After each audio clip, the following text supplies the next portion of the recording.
Hello, and welcome back to In the Hot Seat with Emily DeAyala and Dr. Viviana Coles. I'm Emily, and this is Dr. Coles, and we are excited that you're joining us back today. In case you missed our previous episodes, be sure to scroll back through our YouTube pages so that you can see the other segments for yourself. And to catch you up to speed, right now we are in a series on sexual pleasure and satisfaction. So today we are going to be focusing primarily on the big O. That means orgasm. So I think that, at least in my clinical experience, this is one of the areas that is probably the most shrouded in myth and unreasonable expectations. Would you agree? Unreasonable is exactly the word that I would Yes. use. I wouldn't say necessarily irrational, but unreasonable for sure. Yes. Between men and women, the idea that orgasm is the gold standard Right. of what a sexual experience should be about, I think it's the thing that trips them up the most. It absolutely does. It becomes like this dangling carrot that you're always running towards. And the thing is, if you make sex goal-oriented, if it's all about getting an orgasm or having the perfect erection, you lose touch with sex as a sensual and erotic experience that is so much more than an orgasm. It's an interaction that can happen beginning after your last sexual experience. It's Right. something that kind of encompasses everything that you do, the way that you speak to one another, Yes. the way that you touch one another, the way that you take each other into consideration on a daily basis. And if you're only seeking out that orgasm, you're missing out on so much of the other bonding parts of it. Exactly. And, one question, I notice this the most when I work with couples who maybe they have gone through like a prostate cancer and they're having some sexual difficulties as a result of something that's obviously medical. And they're missing the things that brought them pleasure sexually, but they always think it's the erection or the orgasm. But when I start to ask them questions about what about sex is most satisfying or pleasurable to you, rarely do I hear orgasm. I mean, almost nobody says that. And so for a lot of people, it's important to remember that it's about the feeling of connection that you have. It's about the escape. It's about the playfulness. It's about the feeling of expressing love. All of those things are very pleasurable to us. And sprinkle an orgasm here or there, and you got a really good recipe for connection and satisfying sexual experiences. Right. Now, not to minimize the power of an orgasm. I mean, it's something that can feel really good. And I can understand why people would want that to be a part of their sexual experience a little bit. So let's talk some about the differences between the male and the female orgasm, because I think that's something that there are some misconceptions about. So when it comes to female orgasm, there are studies that show that women experience the peak of pleasure right before the actual orgasm happens physically. So a lot of women will think about it and wonder if they experience that the next time they're in the bedroom.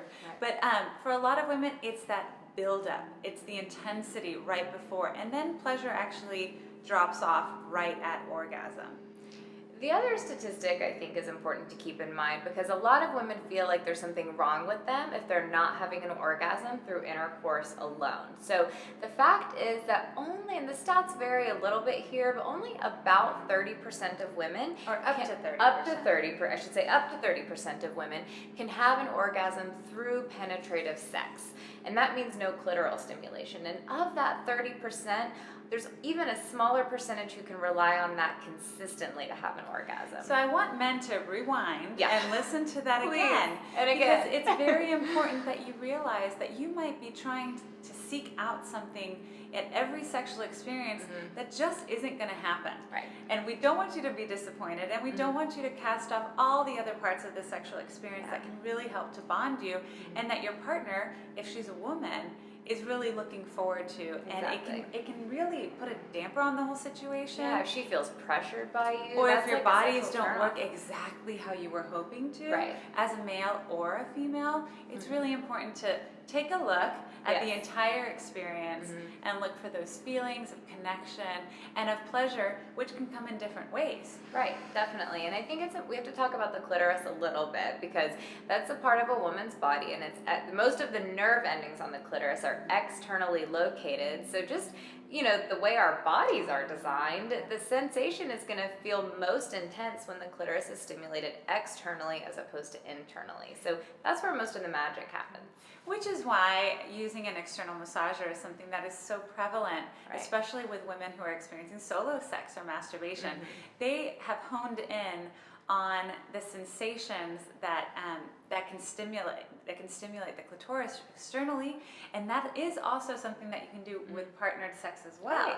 Yeah, so don't shy bring in the away toys. from those toys, Right. because they can really enhance the experience. They I don't always- substitute, they Right. enhance. I always tell people, there wouldn't be stores on every other street corner or websites selling all shapes, sizes, and varieties of these devices if an orgasm was that easy for everyone. That's so true. there is nothing wrong with you if it takes you a little while to get there. That's the other thing I think we need to talk about.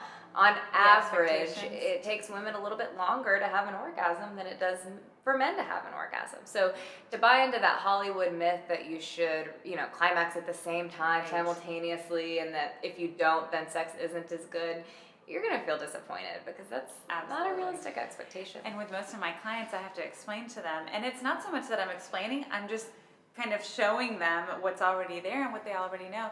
This idea that, when you're starting to go into some foreplay, a man is stimulated quite a bit more through that experience. And so by the time that they get to penetration, his female counterpart is lagging behind a little bit. So really sharing and communicating where you are in your arousal phase and for desire, to make sure that you're on the same page, not because you want to reach simultaneous orgasm, but because you want to make sure that the experience isn't ending before either one of you really It's wants about to. making sure there's mutual pleasure. Another thing I like to tell my clients is that your orgasm is yours to have or not to have. It's not something that is given to you by Yes. another person. I just don't like that Absolutely. language. Your orgasm Really is good point. only yours. So I want to encourage the viewers to take a moment to consider how they maintain ownership over their orgasm. And in large part, that's understanding what feels good to you.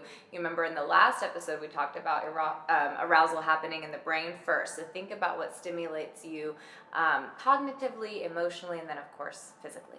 And if you're one of these people in a couple or experiencing this in past relationships and don't want to get into the pitfall in future relationships, where you find that your partner is really kind of obsessed with your orgasm and obsessed with their own orgasm, go ahead and give us a call. We can help navigate through that. We can help you to learn how to communicate about what your needs are as an individual or in a relationship, because we want to make sure that we're keeping those really unreasonable expectations at bay.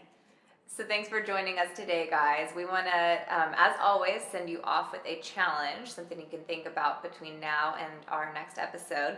Don't forget to put the hashtag #HotSeat so that you can follow us and read everyone else's answers to their challenge. And today, we want you to think about what is the most satisfying or pleasurable part of a sexual experience. It might be something other than what you think. So take some time, think about that one.